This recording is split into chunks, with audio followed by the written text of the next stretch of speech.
E para analisar os temas que marcam a atualidade desta segunda-feira, meu convidado Paulo Pinto Luís. Paulo, boa tarde. Boa tarde. Antes de olharmos para a situação da Grécia, eu perguntar-te-ia o que é que está a justificar esta, e de resto não é uma novidade, porque em 2014, e para os telespectadores que não tenham ouvido, o índice compósito de Xangai disparou 145%. Este ano, em meio ano, já leva uma valorização de 152%.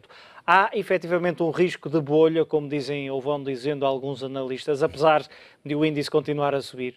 Sim, existe, assim. É verdade que o contexto nos últimos 6 meses, se calhar para todas as bolsas internacionais, tem sido favorável, não é? Em termos de taxas de juros baixas, estímulos, economias, principalmente a norte-americana e depois agora a europeia, a começar a dar alguns sinais também de crescimento. A China já vem de algum tempo, primeiro, a tentativa de mudar o paradigma económico da China, de uma economia muito centrada em produção de matérias-primas, no fundo, transformação, para uma economia ainda mais capitalista, mais assente em consumo, em serviços.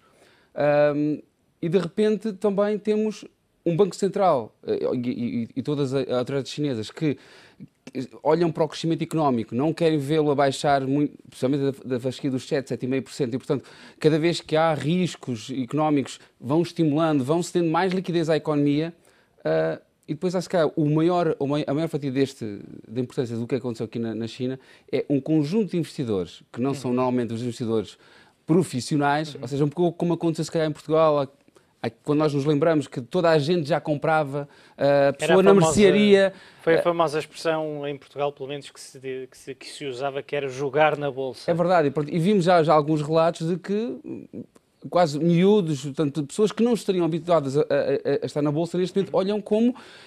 Mas os chineses gostam de jogar, não é? Portanto, a bolsa agora é quase como um casino. Joga-se, o crescimento está lá quase sempre e, portanto, passa para os amigos, passa para a comunidade de investidores na China de que até é fácil. E quando se vê também um banco e as autoridades chinesas a estimular a economia sempre, a colocar mais dinheiro, e vê-se o mundo todo preocupado realmente com o crescimento, mas, no fundo, que os ativos neste momento em bolsa e os mobiliários estão cada vez com preços mais elevados, há aqui este efeito, no fundo, que é um efeito cumulativo, em que o efeito eu diria que o mais forte que está a tornar a Bolsa de Xangai perigosa é este núcleo de investidores que não sabem bem o que estão a fazer, e uns trazem muitos outros que no fundo... Pois pode haver aqui uma espécie de efeito de manada. E depois um efeito de cartas que, no fundo, que caem nas últimas semanas. Já saíram oscilações de 5, 6% de um dia para o outro. Portanto, 10, 6% num dia, depois volta a subir. Portanto, é cada vez mais aqui um jogo. É verdade que também na China, por exemplo, situações como a Alibaba e tudo mais, deram ainda maior visibilidade ao mercado de capitais e é aquela crença dos chineses que têm empresas e têm uma economia que está cada vez mais internacional e mais capitalista. E, portanto, também essa parte... Os consumidores da classe média chinesa já começam a ter os hábitos também capitalistas. Portanto, tudo isso junto... Até à primeira crash a sério, e aí, se calhar, como em todas as situações do passado, ficarão muito tempo sem voltar à Bolsa e aí depois vão voltar os fundamentais a pesar mais. Sabemos que a questão do racional, ou neste caso nos mercados da racionalidade e não necessariamente do racional, a questão é essa, será que estas subidas têm um racional, ou seja... Os resultados das empresas, podemos dizer, não têm sido espetaculares, de resto alguns deles até mostram já também um abrandamento de algumas das empresas. Sim. O mesmo acontece, e dizias há pouco, dessa meta ou desse intervalo de crescimento do qual o governo de Pequim não quer descer, que é os 7, 7,5%, mas também a economia tem vindo a mostrar sinais de arrefecimento e tem sido uma tendência já esses mesmos sinais. Portanto, podemos dizer que a única justificação, o único argumento é efetivamente o maior estímulo por parte do governo para que os cidadãos chineses invistam na Bolsa. Sim, essa percepção de que há esse estímulo e que os cidadãos neste momento têm acesso, em termos de capacidade de investir, capacidade de ter algum know-how, e muitos deles, e principalmente a população mais jovem e a pessoa mais instruída, que nos últimos anos tem, no fundo, esta capacidade que não tinha até lá. com todo este contexto mundial, de que vemos as bolsas a subir, a fazer novos máximos, e muitos analistas a achar que, ok, não há muita alternativa porque as taxas de juros estão baixas, onde é que vamos investir? O crescimento da economia, na economia em termos, portanto, nos Estados Unidos, na China, vai continuar lá, portanto, a melhor alternativa é as ações. Isto dito assim, pois para quem está, no fundo, no mercado e vê realmente resultados muito bons, não tem, por menos por agora, não tem motivos para recuar, não é? Até ao dia em que virmos realmente, eventualmente, quedas muito abruptas e aquelas pessoas que realmente não estavam lá e não tinham esse conhecimento a pensar se calhar realmente estava mais num casino do que provavelmente a ter noção do que é que estava a fazer. E quando falavas dessas quedas de 5 ou 6% que se têm vindo a verificar, estamos a falar em termos nominais de vários milhões, milhares de milhões de dólares. É muito dinheiro globalmente que todos os dias está a variar e que não tem um suporte racional em termos económicos. E portanto, tudo que é assim pode-se considerar depois uma bolha porque podemos estar a dizer que é algo que é artificial, não é? Se compararmos com aquilo que acontece, e nomeadamente com a regulação que há na Europa e nos Estados Unidos, podemos dizer que são realidades completamente diferentes. Serão realidades completamente diferentes também. Quer dizer, aqui é a apetência também, é assim.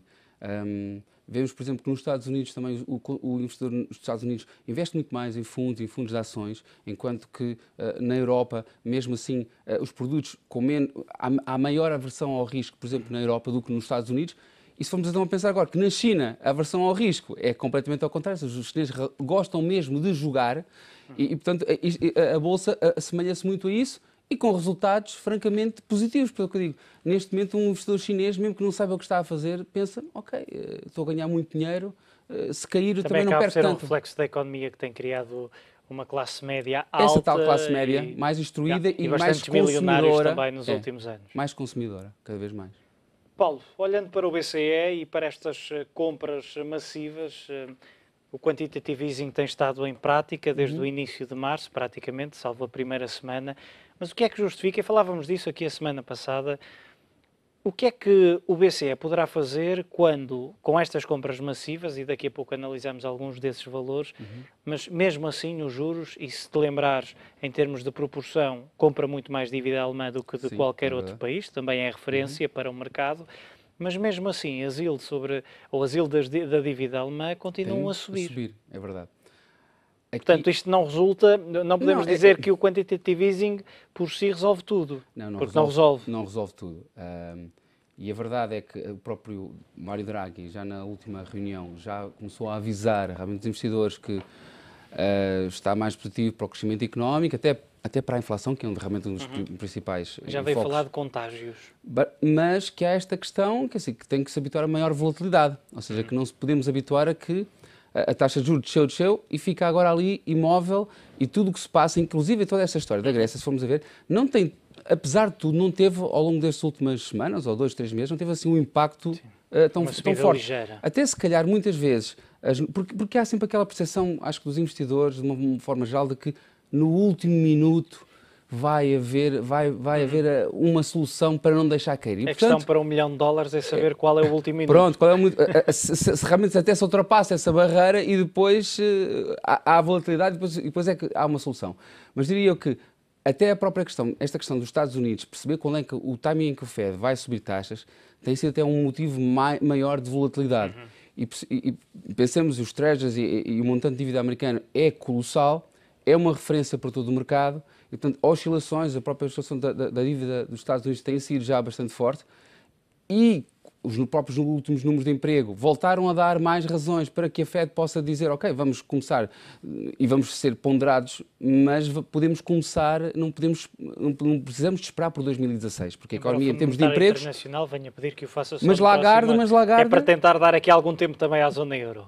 Sim, também um pouco, e até quando começa o quantitative easing, percebeu-se um bocadinho que o Fed até já podia ter feito alguma coisa, e pareceu dizer, pronto, comecem lá o vosso quantitative easing, a ver se pelo menos ganha alguma tração para que nós possamos depois fazer aqui o nosso ajustamento, porque a verdade é que os Estados Unidos e a Europa estão em momentos completamente diferentes, como também a China também sempre esteve em momentos diferentes.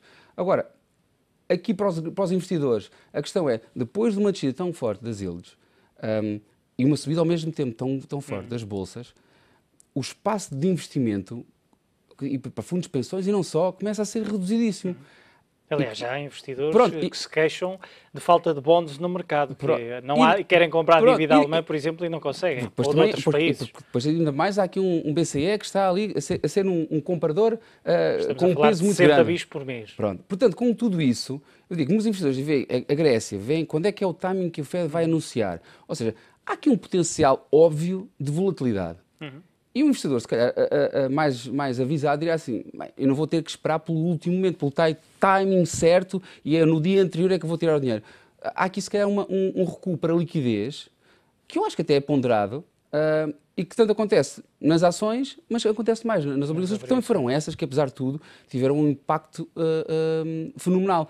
E que há a perspectiva de que, em algum momento do tempo, se aquilo que se pretende com o estímulo monetário, que é trazer crescimento económico, trazer inflação, então, se as coisas resultarem, vai haver esse crescimento e esse crescimento vai obrigar taxas de juros mais altas. Portanto, é sempre alguma coisa que tem que ir à frente. Há aqui uma dualidade que podemos fazer de análise. Por um lado, e precisamente porque estas oscilações existem, a volatilidade aumentou, mas não foi significativa, foi mais, ou se pudermos dizer desta forma, criou-se uma tendência de volatilidade nos últimos meses, embora seja controlada, mas podemos dizer que é essencialmente por dois motivos. Por um lado, esta questão da Grécia, não há acordo, não se sabe se vai haver, quando, se fica no euro, se sai do euro, e por outro lado, porque alguns dados têm sido melhores, nomeadamente a inflação, os dados do emprego, as previsões de crescimento económico e, portanto, se a economia da zona euro no seu todo melhorar, isso também poderá refletir-se numa subida das yield. Sim, portanto, temos estes dois grandes fatores. E até há quem acredite que Mário Draghi, se as coisas realmente melhorassem tanto, poderia subir. Antecipar, não precisava de ter um quantitative easing até tão longo, não é? Portanto, tudo isto, eu como investidor, diria que era sensato, pelo menos, colocar alguma parte em liquidez. E quando está a colocar alguma parte em liquidez, estamos a vender. Portanto, vender obrigações, a vender ações, e só esse facto faz com que haja movimentações realmente muito fortes. E nas obrigações, alguns analistas de renome internacional ficaram um bocadinho incomodados, realmente, porque houve uma oscilação muito forte nesses últimos nomeadamente porque, subindo as yield, descendo o preço da obrigação, e sabemos que tem uma relação inversa, aí tornam as obrigações, ou colocam as obrigações num terreno pantanoso. É verdade, pronto. E para muitos fundos que tiveram que investir com os preços muito altos e com yields muito baixas, o risco é que qualquer ajustamento destes pode provocar realmente variações em termos depois daquilo, pronto, um bocadinho mais durations e tudo, em prazos mais longos, porque também das características deste quantitative easing foi que, com taxas de juros muito baixas, no curto prazo, muitos investidores começaram a procurar ações e começaram a procurar maturidades mais longas. Assim, ok, eu a 2, 3, 4, 5 anos já não consigo ter yields então vou passar a investir a 10, a 30 anos. E sabemos que qualquer variação em obrigações dessa maturidade tem ainda oscilações muito maiores no preço e, portanto, num portfólio. Ou seja, se de repente há uma oscilação, o que é que o portfólio manager vai pensar? Será que eu vou deixar que isto vá caindo ou também vou vendendo já uma parte? Vou assumir aqui uma parte. Portanto, há toda essa dinâmica também, às vezes, é como nas grandes quedas. E também foi essa procura que tem levado países como Portugal e não só procurarem também emissões de mais longo prazo. Muito bem, dizíamos aqui já há alguns meses que com as yields ao nível que estavam, só alguém insensato é que não poderia pensar que era agora o momento, porque podia ser um dos únicos momentos em décadas em que teríamos yields tão baixas. Paulo, e vamos ver nesta altura como é que estão as yields sobre as principais obrigações a 10 anos. Estamos nesta altura a ver esse mesmo quadro. A verdade é que, e voltando a essa questão da volatilidade, é controlada, mas há uns meses, e também já aqui o falamos por diversas vezes, estávamos a falar de yields sobre a dívida portuguesa há 10 anos, quando é que iriam passar para baixo dos 2%, e agora estamos aqui a conta-gotas a chegar aos 3%. É verdade. Portanto, o que eu digo... houve realmente aqui um contexto, de alguma forma, artificial, temos que dizer artificial porque há o BCE e há um afunilamento de alternativas de investimento, e agora os investidores pensam se calhar é melhor colocar algumas pedras fora do tabuleiro, esperar que estes temas de volatilidade do Fed, da Grécia, tomem o rumo que tiverem e haja quedas ou não, e só depois voltar a colocar algumas peças, se calhar, a preços mais interessantes outra vez, porque senão ninguém investia, porque estavam todos posicionados. Tem que haver aqui movimentação, e é isso que está a acontecer. Para terminarmos, e pedia-te uma análise mais breve em relação a esta crise em Angola, a crise da descida do preço do petróleo. Diz que o presidente José Eduardo Santos, na visita que iniciou hoje oficial à China, vai fazer mais um pedido. Não se sabe bem se será sob o guarda-chuva de um empréstimo ou outra forma de investimento, mas fala-se em mais 22 mil milhões de dólares. Esta economia muito dependente dos petrodólares começa a ficar sem alternativas. É isso que eu ia dizer, assim, que muitas economias, e pronto, a Angola é uma delas, é como a venezuelana, por exemplo, não é? Que estão demasiado dependentes apenas de algo que exportam, e neste caso o petróleo, e que em alturas de boom, e tivemos já há menos de um ano o petróleo a $100. Depois temos o crudo, por exemplo, a $58,73. E teve agora nas últimas semanas subidas fantásticas, mais de 30% que teve de subida. Mas a verdade é que economias estão muito assentes num ou dois produtos ou serviços de venda, têm este reflexo. E Angola provavelmente não fez o que devia ter feito como a Venezuela, por questões também que têm a ver com questões políticas, de ter uma economia diversificada, poder atrair técnicos para, com os tais petrodólares, ter capacidade de engenheiros e tudo mais para criar uma indústria agrícola, tudo mais, porque Angola todos sabemos que tem isso. Nestas alturas, se o petróleo vai lá abaixo, e como poderá continuar, porque a reunião da OPEP é para manter cotas e, portanto, o petróleo vai provavelmente estar aqui um bocadinho estancado outra vez. Temos esta questão para muitas economias, que é estar independentes, e quando às vezes poderá dizer que fazem chantagem do petróleo, neste momento estão a ter o reflexo, o reverso da medalha, que é verem como é que o produto que vendem pode jogar muito contra eles. E o principal beneficiado é, sem dúvida, a China, que empresta, mas depois consegue, em termos de acordos bilaterais... Sim, não se perde, como costuma dizer. Perde limites ao nível das exportações, impostos de exportações, a construção chinesa também, mesmo que de menor qualidade, contrapartidas, também acaba por ganhar terreno no país, e, portanto, podemos dizer que há aqui efetivamente uma boa moeda de troca, quer para Angola, quer para a China. Muito bem, Paulo. Como sempre, muito obrigado pela tua análise neste fecho de contas. À altura para fazermos um curto intervalo. Continua connosco.